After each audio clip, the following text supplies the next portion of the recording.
जय माई की, हर हर महादेव, जय श्री राम। आप सभी को महापर्व चल रहा है कुंभ का।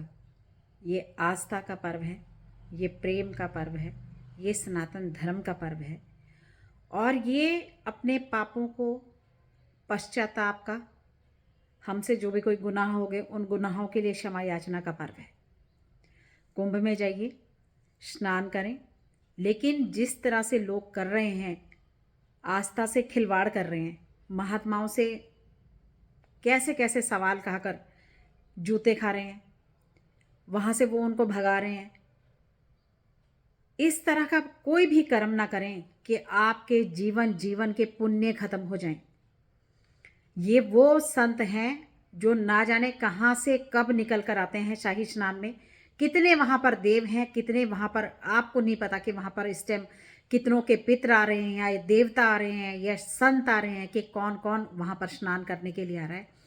तो कोई भी ऐसा कर्म इतने बड़े स्थान पर जाके मत करिए कि आपके कुल का सर्वनाश हो जाए। मैं विनती करती हूँ सभी से, आप स्नान करने जाएं, आशीर्वाद लें वहाँ का, वहाँ की मिट्टी लाएं, अपने माता पिता अगर बुजुर्ग हैं उनको लाकर स्नान कराएं, वहाँ से जल लेकर आएं, लोगों को वो जल थोड़ा थोड़ा बांटें कि आप अपने घर में बैठकर स्नान करें। किसी का मन दुखाने के लिए या किसी से बद्दुआ लेने के लिए इतने बड़े तीर्थ स्थान पर जाके वो काम मत करिए कि आपके जन्मांतर के जो पुण्य हैं वो भी खत्म हो जाएं। तो आज मैं बहुत ही सुंदर समय आने जा रहा है, मौनी अमावस्या।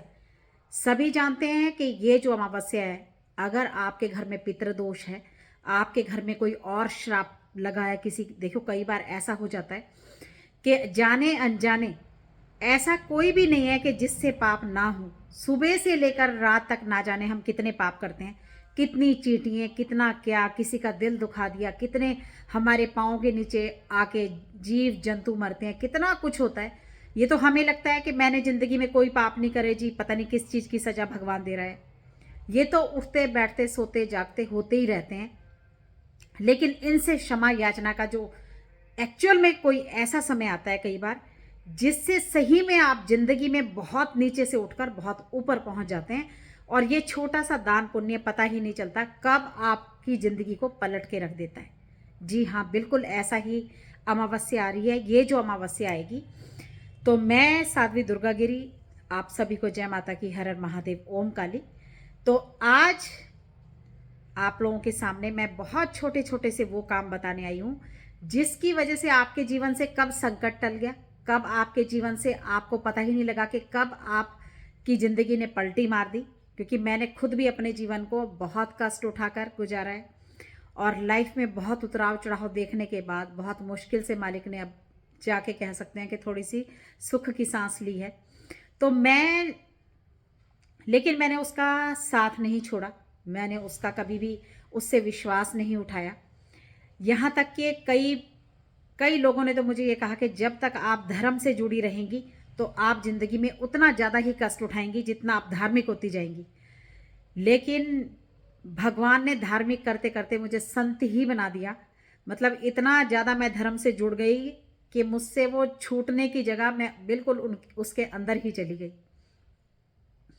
तो इसलिए कई बार बहुत कुछ जीवन में लिखा होता है कि आप बहुत कुछ करेंगे, ये करेंगे, वो करेंगे, सब करेंगे, लेकिन मैं एक बात कहती हूँ कि सब कुछ गलत साबित हो सकता है। लेकिन अगर आप सही कर्म कर रहे हैं और सही रास्ते पे चल रहे हैं, सही मार्गदर्शन में चल रहे हैं, तो आपके जीवन में एक ना एक दिन जरूर वो दिन आएगा जब आप भगवान से कहोगे कि शुक्र है मेरे मालिक, तूने मेरी भी लाज रख ली और अपनी भी लाज रख ली। तो अपने पितरों को इस दिन नमस्कार करना है। सुबह उठें, गंगा जल से नहाएं। अगर आप किसी भी तीर्थ स्थान में जा रहे हैं तो ठीक है, नहीं जा रहे हैं तो कोई बात नहीं है, घर में ही तीर्थ है। आप अपने मंदिरों से थोड़ा थोड़ा जल इकट्ठा करके लाएं।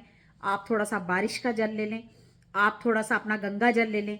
जहाँ की भी नदियों का जल आपको मिल सकता है वो सारा जल इकट्ठा करके एक बॉटल बना लें। आप अपने आसपास के मंदिरों में चले जाएं, थोड़ा थोड़ा जल वहाँ से भी ले आएं, वो भी तीर्थ ही है। तो ये सारा जल इकट्ठा करें, गंगा जल इकट्ठा करें, इससे सुबह उठें, स्नान करें। हर हर गंगे, हर हर गंगे, हर हर यमुना, गंगा जमुना सरस्वती सबका ध्यान कर लें और शुद्ध मन से ये स्नान करना है। उसके बाद गंगा जल, काले तिल, थोड़ा सा गुड़ डाल के अपने पितरों को नमस्कार करना है कि मैं जिनको जानता हूँ और जिनको मैं नहीं जानता हूँ, ये जल मैं उनको दे रहा हूँ। काले तिल डाल के ये दक्षिण दिशा की तरफ आप देख लें। आजकल नेट, गूगल बाबा सब कुछ बता देता है। गूगल से देखें कि आपके दक्षिण दिशा कौन सी है, तो आपको ये जल उस तरफ को चढ़ाना है अपने पितरों का ध्यान करके। उसके बाद आप पीपल के पेड़ के नीचे जाइए। पीपल में जो है साक्षात जो है आपके पितर वास करते हैं। श्री हरि नारायण का वास भी बताया गया, माँ लक्ष्मी का वास भी बताया गया। तो पीपल के नीचे जाना है, काले तिल, चावल, गंगा जल, थोड़ा सा दूध डाल दीजिए और पीपल के वृक्ष के नीचे जाके थोड़ा थोड़ा जल अपने पितरों को नमस्कार करिए कि जिनको मैं जानता हूँ उनको भी मैं ये जल दे रहा हूँ और जिनको मैं नहीं जानता मैं उनको भी ये दे रहा हूँ। क्योंकि आप अपने दादा से दादा तक को जानते होंगे, कितनी पीढ़ियाँ हमारी चलती आ रही हैं।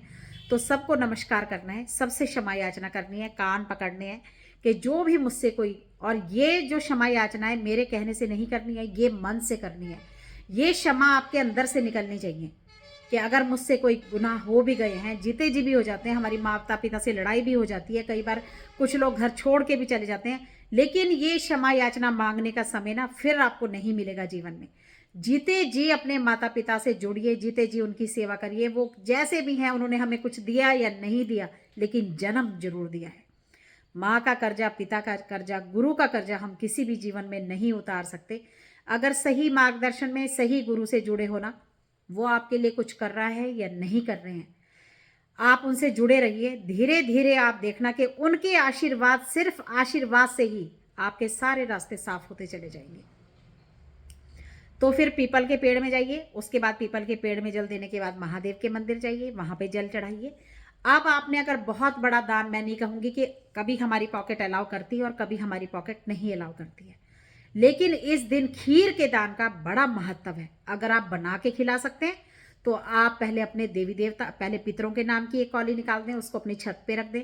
फिर अपने जो है अपने कुल देवी देवताओं के नाम का प्रसाद निकाल दें, उसको अपने मंदिर में रख दें। फिर आप अपने ये स्थान के देवी देवता का निकाल सकते हैं। आप जो आपके इष्ट हैं, आप कुल के देव देवी हैं जो, उनका निकाल सकते हैं। और उसके बाद ये थोड़ा सा आप एक कटोरी निकाल के भैरव बाबा का रख दें, थोड़ा सा पक्षियों का रख दें। भैरव बाबा मतलब सड़क के जो कुत्ते हैं उनका निकाल दें। इस तरह से ये खीर 5-7 जगह में नमस्कार करके कि मैं ये अपने पितरों के नाम से दे रहा हूँ, आप सभी मेरे पितरों पर आशीर्वाद बनाएं और हे पितृ देवताओं आप मुझ पर आशीर्वाद बनाएं। इस तरह से ये खीर का दान महादान है।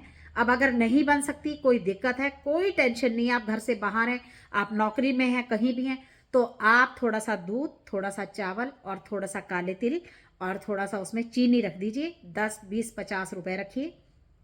एक जुराब का जोड़ा रख सकते हैं, रखिए। कंबल रख सकते हैं तो जरूर रखना, बहुत जरूरी रखना, बहुत जरूरी रखना। और आप इसमें कंबल रखिए और अपने पितरों का ध्यान करके, नमस्कार करके कि मैं आपका, अपने हाथ में राइट हैंड में जल ले लें, सामान को अपने सामने रख लें, अपना नाम बोलें, अपना गोत्र बोलें, गोत्र जरूर बोलें। अब ये महिलाएं भी कर सकती हैं जिनके पति बाहर हैं, और ये पुरुष भी कर सकते हैं, घर से बाहर भी कर सकते हैं, आप घर के अंदर भी कर सकते हैं। अगर आपके घर में मतलब पुरुष नहीं है और आप अपने बच्चों से करवा सकती हैं, विडो महिला सब कर सकता है। दान हर इंसान कर सकता है। कभी ये ना सोचें कि मैं औरत हूं कर लूं, कभी ये ना सोचें मैं बहू हूं कर सकती हूं या नहीं कर सकती हूं। बेटी अपने माता पिता के लिए कर सकती है, आपका दोता पोता हर इंसान कर सकता है। आपको ये दान, ये निसरामा, ये जो सामान है सभी को निकालना है। और आप देखना, इस स्नान के बाद, इस दान के बाद आपके जीवन में, अब आप ये जाके किसी को भी दे सकते हैं। आप ये किसी ब्राह्मण को दे दीजिए, मंदिर में शंकर भगवान के सामने रखाइए। आपकी आस्था है कि मैं कंबल किसी गरीब को देना चाहती हूँ, आप अपने ये अब कर दिया, हाथ में जल ले लिया, अपना गोत्र बोल दिया कि मैं अपने पितरों के नाम से मैं सभी को नमस्कार करता हूँ और आज का ये सामान मैं सभी पितरों को दे रहा हूँ। तो आप ये स्वीकार करें और मेरे जीवन में अपना आशीर्वाद, मेरे बच्चों पर अपना आशीर्वाद बना के रखें। मैं आपसे क्षमा याचना करता हूँ, मेरे जीवन में मुझसे बहुत गलतियाँ हो गई हैं या मैं कर चुका हूँ, तो आप मुझे क्षमा करें। कर्म प्रधान हो जाइए। अगर आप अपने बच्चों का भला चाहते हैं, अगर आप अपने जिंदगी में सुख का जीवन काटना चाहते हैं, तो कर्म प्रधान हो जाइए। ना मैं किसी के बारे में बुरा कहूँगा, ना मैं, अब कई बार ऐसा होता है कि लड़ाई किसी और की होती है, तीर्थ स्थान में जाके आप वहाँ पे कोई और ही किसी और के बीच में लड़ने लग जाता है, ये हो जाएगा वो हो जाएगा। ऐसे गुत्थम गुत्था हो जाते हैं कि आप पूछिए मत। ये सारे जलवे मैंने ज्वाला जी में खुद देखे हैं, क्योंकि मैं ज्वाला जी में 3-4 साल से मेरा ज्वाला जी में ही डेरा रहा है। तो ऐसी गलती मत करिए, किसी भी स्थान में दोष मत बनाइए, शांत होके जाइए। अगर भगवान के दरबार में जा रहे हैं, किसी ने कुछ कह भी दिया तो कोई बात नहीं, शांति बख्शिए, अपने आप को शांत रख के जाइए। भगवान के लिए अपने घर से पूरा साल, ये जो साल है, इस बार एक पानी वाला नारियल, कभी सूखा नारियल, कभी नींबू की माला, कभी कुछ ना कुछ अपनी नज़र उतारते रहिए। हर 15 दिन के बाद अपनी नज़र, अपने बच्चों की नज़र, नारियल, पानी वाला नारियल अपने बच्चों के सिर से उतार के हनुमान जी के मंदिर, अपने सर से उतार के महाकाली जी के मंदिर। जागृत देवी देवता हैं इस वक्त, हनुमान जी, महाकाली, माँ बगलामुखी जी, भैरव बाबा जी जागृत देव हैं, बहुत जल्दी पुकार सुनते हैं।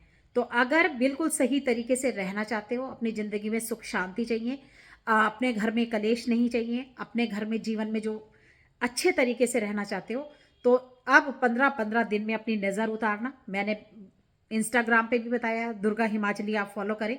कैसे नज़र उतारते हैं? नमक से। अपने घर में सेंधा नमक ला के रखिए, 2-2 3-3 पैकेट। उससे बीच बीच में स्नान करिए, उससे हर मंगलवार को अपने घर में पोछा मारिए, उससे हर शनिवार को अपने घर में पोछा मारिए, अपनी नज़र उतारिए। ये काम छोटे छोटे अपने ऊपर से महाकाली का नाम लेके 2 लड्डू शनिवार को उतारें कि हे माँ भगवती, जो भी कोई किसी की नज़र, दोष, टोक, मेरा पाँव कहीं आ गया, उसको बाहर रख दें। 2 भैरव जी के लड्डू उतारें, उसको उतार के बाहर रख दें। ये छोटे छोटे काम अपने बच्चों के लिए करते रहिए, क्योंकि ये साल बहुत जो है कष्टकारी हो सकता है। तो कष्ट आने के बाद उपाय करने से बेटर है कि छोटा छोटा सा काम करते चलिए। तो महाकुंभ का समय है, अमावस्या बहुत बड़ी है, इसीलिए आप लोगों को बताया है। तो ये छोटा सा कार्य करके आइए। जो भी दान आप कर सकते हैं, नहीं तो जल ही दें, अपने पितरों को जरूर दें। और शाम के तरफ फिर दक्षिण दिशा की तरफ आप लोग एक सरसों के तेल का दीपक, उसमें काले तिल डालिए, थोड़े से चावल की ढेरी बना दीजिए कि हे पितरों, मैं आपको ये दान कर रहा हूँ। इस दिन आप टॉर्च भी दान कर सकते हैं, इस दिन आप छतरी भी दान कर सकते हैं। जिनके अंदर क्षमता है वो टॉर्च, छतरी और कंबल और खीर का सामान तो जरूर जरूर दें। आप देखना कि दिया गया ये रोशनी जब आप किसी को देते हैं ना, तो जब आप कहीं दान करने का आपको मौका लगता है, सही तरीके से सही दिन पर दान इस वक्त सभी लोग कर रहे हैं, कथाएं दुनिया भर की सुन रहे हैं, लेकिन कथा सुनते ही खड़े होते हैं, फटाफट अपने कपड़ों को झाड़ते हैं कि भैया जो मैंने सुना था वो मैं सब यहीं पे झाड़ चुका हूँ। और जैसे ही वहां से बाहर निकलते हैं, सब कुछ भूल जाते हैं, फिर उसी कर्म में चल पड़ते हैं। तो सुबह उठते ही भगवान का शुक्रिया अदा करें कि तूने मुझे ये जीवन दिया और इतना अच्छा समय दे रहा है। जो तू मुझे दे रहा है वो बहुत सारे लोगों के पास नहीं है मेरे मालिक, तेरा लाख लाख शुक्रिया। सूर्य देव को जल चढ़ाना शुरू करें। मान सम्मान जीवन में नहीं है, आपको मन में शांति नहीं है, रोशनी की दिक्कत आ रही है आंखों में, गुड़ और थोड़ा सा जो लाल तिलक हम लगाते हैं, ये डाल डाल के सूर्य देव की आराधना शुरू करिए। ओम सूर्याय नमः गायत्री मंत्र पढ़िए 24 बार और सूर्य देव को जल डालिए, बहुत फर्क पड़ेगा। मौनी अमावस्या में स्नान जरूर करें, ध्यान जरूर करें। थोड़ी देर पितरों के लिए हवन भी कर सकते हैं। काले तिल मिलाइए, गुड़ मिलाइए, थोड़े से चावल मिलाइए, नहीं तो हवन सामग्री लाइए, उसमें गुड़ मिला दीजिए, देसी घी मिला दीजिए और बस बैठ जाइए अपने पितरों के नाम का ओम। पहले सब सारे देवी देवताओं का ध्यान कर लें। 3 आहुति गणेश जी के नाम की देसी घी की, 3 आहुति अग्नि देवता के नाम की, 3 आहुति अपने कुल देवता के नाम की, ये सारी आहुतियाँ देसी घी से डालिए। और उसके बाद 3 आहुति अपने कुल के देवी देवताओं की जरूर देनी है, स्थान देवता की जरूर देनी है, स्थान देवी की जरूर देनी है। इस तरह 3-3 आहुतियाँ देने के बाद अपने पितरों को नमस्कार करके ओम पितृ देवताय नमः स्वाहा, ओम पितृ देवताय नमः स्वाहा बोल बोल के चाहे काले तिल और देसी घी और गुड़ का ही हवन कर देना। चमत्कार आपको 40 दिन के बाद, क्या उससे पहले पहले 3 हफ्ते में देखना शुरू हो जाएगा। तो जय माता की, हर हर महादेव। गुप्त नवरात्रे आ रहे हैं। अगर अभी तक आपने मेरे चैनल से नहीं जुड़े हैं, मुझे आपने इंस्टाग्राम पे फॉलो नहीं किया है, तो जरूर कर लें। बहुत ही अच्छी तरीके से व्रत करें ना करें, अगर, क्योंकि ये गुप्त साधना है, कैसे करनी है, क्या करना है, क्या करेंगे, कैसे, अगर आप महाकाली को प्रसन्न करना चाहते हैं कैसे करेंगे, तो मिलजुल कर करेंगे माँ भगवती को प्रसन्न। नंबर है मेरा इंस्टाग्राम पे और मैं इस पर भी डाल दूंगी, अब यूट्यूब पर भी, तो आप मुझे कॉल भी कर सकते हैं। अगर आप मेरे सानिध्य में करना चाहते हैं तो गुप्त नवरात्रों की साधना आप मेरे साथ कर सकते हैं, मैं बताऊंगी कैसे करेंगे। तो आइए जुड़िए मेरे दरबार के साथ। छाजली दरबार महाकाली जी का दरबार है, बहुत सच्चा और पवित्र दरबार है, जहाँ करती है मनोकामना आपकी सब पूरी मेरी महामाई की वजह से। हर घर में खुशियाँ पहुँचे। आप सभी को बहुत बहुत शुभकामनाएं आने वाले गुप्त नवरात्रों की। तो वेट करेंगे दूसरी वीडियो का, और इसको करें ज़रूर शेयर, इंस्टाग्राम पर भी करें और यूट्यूब पर भी करें। तो जय माता की, हर हर महादेव, ओम काली आप सभी को।